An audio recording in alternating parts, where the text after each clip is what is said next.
Escucharte. Lunes y jueves en La Nata Sin Filtro. El espacio de Mamán Fine Art.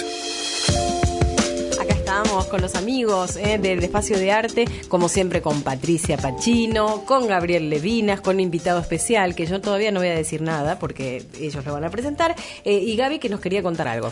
Dos cosas. Primero, agradecer muchísimo a la gente del Museo Fernández Blanco, que estuvieron el otro día y que hoy nos mandaron 4 catálogos divinos, uno de Werner Bishop, que es un gran fotógrafo alemán, Emilio Jorge Petrarca, un orfebre increíble, Lázari, un maestro de maestros, y además una de las cosas más lindas, que es lo más importante casi que tiene ese museo, que es esa colección maravillosa de instrumentos carísimos, maravillosos, del año 1600 y pico, 1700, que son violines, violonchelos,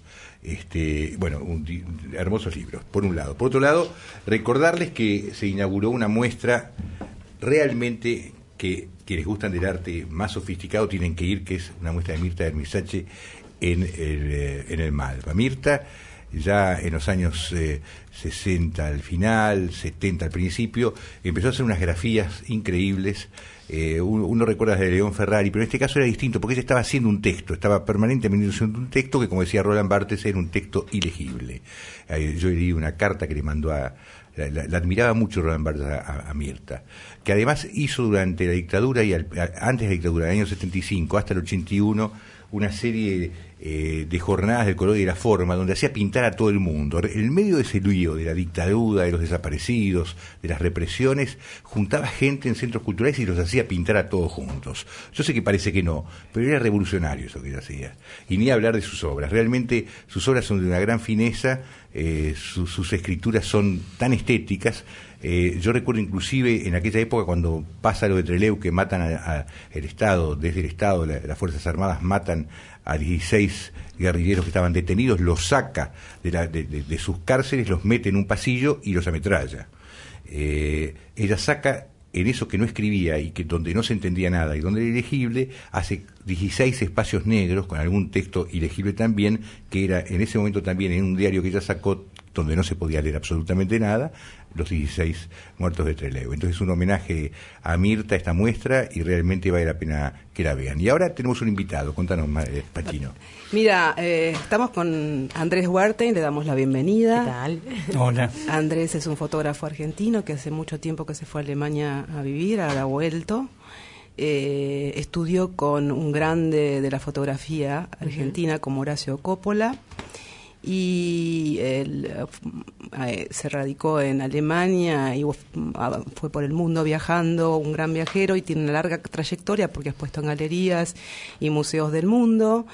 Y en esta oportunidad, con motivo del Interfestival de la Luz, que es un festival que se da todos los años de fotografía, Andrés está exponiendo en la Alianza Francesa una serie de fotografías que se llama Los Espíritus del Museo, que tiene una narrativa visual muy poética. Patricia, ¿no? ya el título es como que uno te atrapa y quieres ir. Sí, quiero conocer esos espíritus. Sí, son espectaculares porque Andrés lo que hace es superponer dos tomas fotográficas. Uh-huh. Entonces, por un lado vemos los espectadores en la arquitectura del museo y que interactúa con los personajes de las obras. Es decir, hay que una superposición de imágenes que da una realidad muy ensoñatoria y mágica. De repente tenés una fotografía de un niño acostado durmiendo y alrededor como espectros de doncellas que son los personajes de esos cuadros. O, por ejemplo, tenés una caravana de camellos bajando las escaleras de un museo de Estambul, mientras una pareja ve una obra, digamos, uh-huh. ¿no? Son muy, muy bonitas. Es impresionante la del niño que vos decís, sí, que está durmiendo, que hay gente de otra época. Sí, ¿no? pero que aparte también lo interesante que no es Photoshop, y quiero que Andrés me explique cómo logra esas imágenes. Primero, si quieren verlas mientras estamos hablando, se meten, quien tenga la computadora al lado, ponen Andrés Wertheim con H después de la T y M al final, y ponen imágenes simplemente. Y le van a aparecer un montón de imágenes de estas que estamos hablando en Google. Uh-huh. Y la página de él inclusive es andreswertheim.com. Sí. Y ahí tenés la galería completa, que está esta de los espíritus del museo, la primera que sale en la galería, que que está fantástica también. Claro, estamos todos con las compus mirando y yo Sí. me quedé impresionada con esta del nene. ¿Cómo nace eso de querer ver a los espíritus o cuándo fue la primera vez que pensaste que había espíritus o que lo sentiste? No sé cómo es. Sí, bueno, la serie nació de forma espontánea. Yo estaba en el Rijksmuseum en Ámsterdam y todo el público estaba apiñado mirando la ronda nocturna de Rembrandt. Y en esa misma sala, a los costados, en las otras paredes, hay unos cuadros magníficos de caballeros de esa misma época y nadie los estaba mirando. Entonces, a mí me dio la sensación como que los caballeros se sentían ignorados y que querían salir al ruedo a tocarles el hombro a los visitantes y decirles, acá, hey, acá vengan. estamos también. Entonces realicé una toma fotográfica de los caballeros y mediante una doble exposición, en el mismo fotograma, acto seguido realicé una toma de los visitantes. Al ver el resultado de esta amalgama en el monitor de la cámara, me dio la sensación que tenía algo entre manos, o sea que se habían entrelazado de forma bastante impresionante el pasado y el presente. Que interactuaban. Que interactuaban, exactamente. Y eso, bueno, me dio el puntapié inicial como para empezar esta serie, que fue un trabajo que lo vine desarrollando durante años en diferentes museos del mundo. Andrés, vos dejás el lente abierto de la cámara y te movés de una imagen a la otra, como para captar las dos cosas al mismo tiempo. No, en este caso lo que hago son dos tomas sin correr el fotograma. Sí, o sea, superpuestas. Superpuestas. Son siempre dobles exposiciones. Una exposición para los personajes retratados en los cuadros de la misma sala y en la otra los visitantes. Perdón, ¿vos lo hacés con analógico esto? En este caso decidí usar como herramienta una cámara digital, porque cuando después puedo ver el resultado, veo si más o menos funcionó o no lo que yo tenía pensado, y si lo hiciera con analógico, cuando vuelvo al laboratorio y lo revelo y me diese cuenta que habría alguna búsqueda más, no podría obtener el permiso para fotografiar en ese museo y ya estoy en otra ciudad. Pero ¿y cómo hace la máquina para fotografiar en el mismo lugar? Bueno, en el caso analógico hay una perilla mecánica con la cual no corres el carrete. No, eso sí, rollo. eso lo conozco, pero en la otra. Y en la cámara hay cámaras digitales a las cuales vos podés programar el menú de forma tal que no corra el fotograma, o sea que te quedes en el mismo número de imagen, exactamente. Es lo mismo. Lo único que, hay diferentes cuestiones técnicas como de la ley de reciprocidad, etcétera, etcétera, o del escudo negro, donde la opacidad y la transparencia tenés que calcularla prácticamente igual que la analógica, pero bueno. Después manipulás, una vez que capturás las dos imágenes, ¿hay una manipulación o es como sale? Como sale, y eso justamente es la búsqueda del azar. Me maravillo con lo inesperado y creo que es una de las cualidades más preciadas de la fotografía, incluso para un obsesivo del control del resultado. Y de esto se nutre, en realidad es el alma de la serie, o sea, lo imprevisto que pueda, a ver si interactúan estos dos planos o no. Muchísimas veces no ocurre. Y entonces son la cantidad de obras que no llegarán a ser parte de la serie, ¿no? ¿Qué es lo que se tiene que dar para que interactúen? Mira, yo puedo poner el 90% de ganas, pero ese extra creo que viene, lo podemos llamar azar, hay, no sé, un aura y algo que hace que de repente todo se posicionó exactamente, porque yo no puedo ver la primera toma antes de realizar la segunda, o sea, no tengo en pantalla eso. Quiere decir que yo más o menos tengo que acordarme la posición donde están. Ahora, que realmente se superpongan y que esto funcione y que uno no le robe al otro preponderancia a veces, o sí, eso es casi del terreno de los espíritus, y por eso lo llamo así a la serie. Aparte de ver, por ejemplo, personajes que rondan el museo, también en las fotografías, algunas, parece que los visitantes habitan la obra, ¿no? Por ejemplo, un grupo de niños que están insertos caminando en vez del piso del museo en las aguas del riachuelo con las barcas de Quinquela Martín, ¿no? Hay como una cuestión de cruzamiento de mundos, el mundo real y el mundo ficticio, ¿no? Y a veces pasa eso muy curiosamente en tu obra, ¿no? Que no es solamente que son los espectros, sino que los humanos, los espectadores también son como espectros que invaden la obra, ¿no? Sí, tal cual, es como una presencia. Y bueno, nada, es una sensación que uno a veces lo invade, no sé si les pasa también a ustedes, pero cuando uno entra en estos museos que tienen a veces 300, 400 años y hay obras de esa época, uno se imagina que tal vez la obra estuvo colgada ya durante tantos siglos. Con energías diferentes también, ¿no? Sí. Me parece que con el paso del tiempo y la cantidad de gente, cada una con su energía, también va transformando y va alimentando esa pintura, esa obra que está expuesta. Sí, y lo que me pasó al tener la suerte de poder exponer esta serie en museos es que se arma un rulo infinito donde pasan a ser parte de estar en el momento de estar colgadas en esta misma en estas mismas salas, en estas paredes, y los visitantes que vienen a verlas, bueno, es como que se potencia este loop, ¿no? Andrés, ¿y cuál es la devolución que fuiste teniendo de la gente que la observó, que la visitó? ¿Algo que te hayan dicho, que te llamó la atención? La mayoría de la gente me comentan como que los transporta a una sensación teatral, como a otra dimensión que es como más que la sumatoria tal vez de las dos situaciones, solamente de los visitantes y de las obras.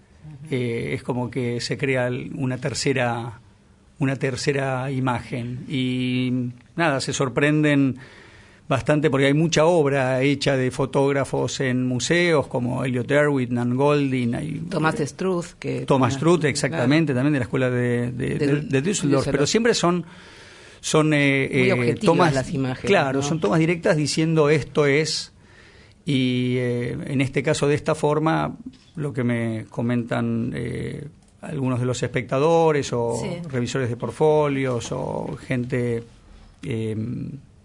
muy interesada en la fotografía que de esta forma no lo han visto. Claro, Bueno, muy original. Vos estás en Alemania, pero te formaste con Horacio Coppola, que también estuvo en Alemania formándose en la escuela de Bauhaus, ¿no? Hay similitudes, ¿no? Contanos un poco cómo accediste a Horacio Coppola, cómo lo conociste y qué te enseñó el maestro. bueno, fue una forma muy muy casual. Él empezaba a dar un seminario en el Museo de Arte Moderno, que en esa época estaba en la calle Corrientes, en los años 80, y a la primer clase que él iba a dar, la gente empezó a mirar por la ventana hacia la calle Corrientes, y él se enojó, dijo, la verdad que no me pagan para venir acá, yo lo hago de forma desinteresada para transmitirles conocimientos, y ustedes están mirando por la ventana. Cerró su carpeta y se fue. Y yo lo corrí por las escaleras y le dije, Horacio, discúlpeme, pero yo estaba escuchándolo bien especialmente y es una pena no poder escucharlo. Entonces sacó una tarjeta de visita y me dijo, te espero el martes en mi casa. Y a partir de ahí, bueno, se creó una relación que, a pesar de que me llevaba ya en esa época 60 años, una relación muy muy linda de maestro, y aunque él no se dedicaba directamente a dar clases, siempre me recibía en su casa para hablar de fotografía y para darme consejos, y aprendí muchísimo, y también hemos salido juntos, lo he acompañado a hacer algunas de sus fotos. Claro, porque hay un grupo que formó, el grupo Imagema, ¿cómo? Sí, él tenía un grupo Imagema, del cual fui parte muy muy poquito tiempo. Yo después ya viajé y me radiqué en Alemania por unos años, pero siempre quedé en contacto con Horacio, la verdad que sí. Y allí en Alemania, ¿cómo empezaste? ¿A dónde fuiste? ¿Eras joven ya? Sí, bueno, yo quería recorrer el mundo para documentar el mundo. No tenía todavía la experiencia como para presentarme en National Geographic. Tampoco tenía los medios económicos como para hacerlo, así que debido a que, bueno, a los idiomas que aprendí, me postulé y fui tomado como comisario de a bordo en Lufthansa.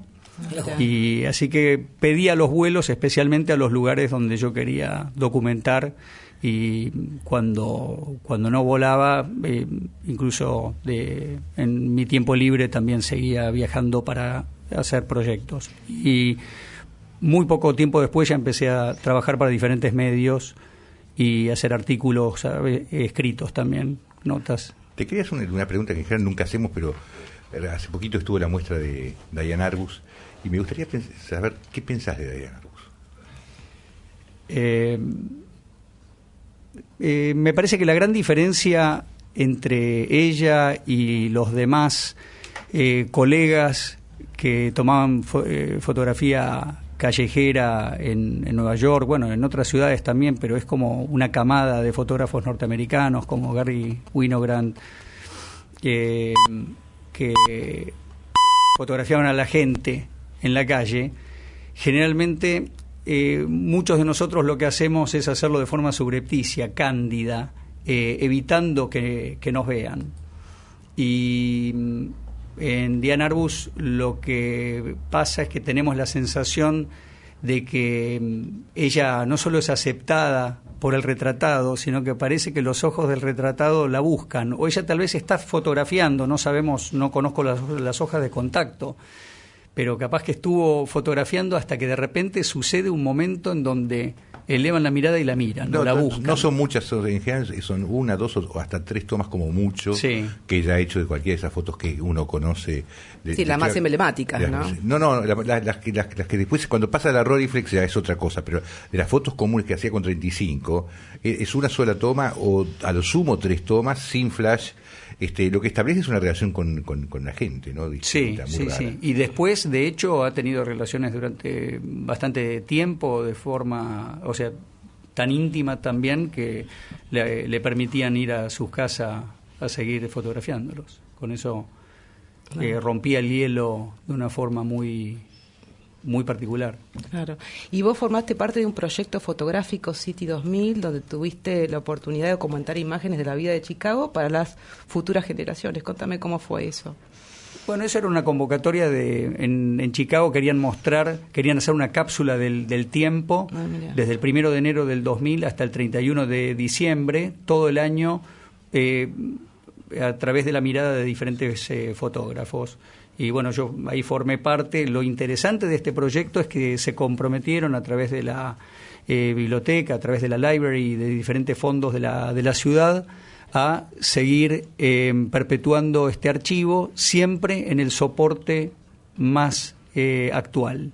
O sea que pasaron en ese momento de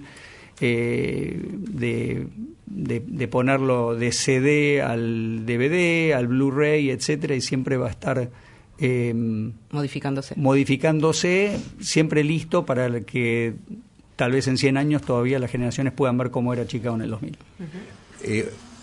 Vos estuviste en la fotografía analógica y ahora estás en la digital. ¿Cuánto va a tardar para que sean la misma cosa o que lleguen a ser muy parecidas? No sé si es la misma cosa. Yo creo que son herramientas distintas y no es que uno se pasa y deja lo otro. Yo tomo la herramienta para lo que quiero transmitir, me sirven tal vez para un cierto proyecto. En este caso, la practicidad de poder verlo en el momento era muy importante y por eso lo desarrollé en forma digital, pero no dejo de lado mis cámaras analógicas, y de hecho si para algún proyecto en especial yo sintiera que es la herramienta adecuada, volvería a tomarla y hacerla. Te doy un ejemplo de una cosa que yo más o menos manejo, que tiene que ver con la fotografía de los cuadros. Cuando el cuadro tiene óleo y tiene mucha materia y vos sacás una foto con analógica y con digital, da bastante mejor la analógica.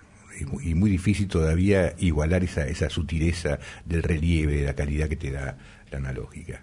Yo no lo comparto. Creo que, ¿Sí? lo que estamos hablando es tal vez de ciertas cámaras. Sí. ¿Sí? Hay Hasselblad digitales. Bueno, estamos hablando de cámaras de $50.000. Bueno, sí. Es como que tenés un Audi colgado del cuello, pero Chicos, no es favor, lo digital. ¿No queremos una grieta acá en el medio? Por Sí, favor. No, está bueno. No estaba pasando sí, es ningún cierto, chivo, es digo cierto solamente que no es lo digital o lo analógico, sino que Es la calidad cuál de la es el máquina, claro. formato, la Claro. calidad que buscas, hasta dónde claro. puedes llegar. No hay nada que con un contador de fotones que tenés en el sensor no puedas hacer hoy tal vez, pero sí emociona obviamente una placa de 4x5, tal vez sea otra cosa de alguna forma. Eso cada uno tiene que sentirlo, pero como te digo, es la herramienta adecuada para hacer lo que quieras hacer.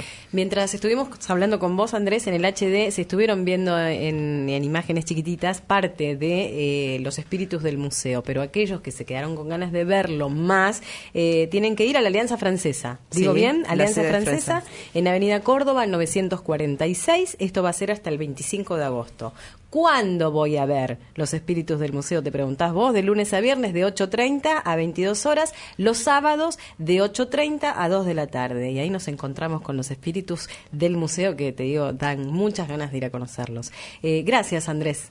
Muchas gracias a ustedes por invitarme. Andrés Huerten, fotógrafo. Gracias, Patricia, Un gusto, como Adriana. todas las semanas. Nos y vemos. nos vemos ahora, en día, Sí, nada más, la semana exacto. que viene. Gracias. Escucharte. El espacio de Mamán Fine Art para acercarnos al mundo del arte y descubrir a sus protagonistas.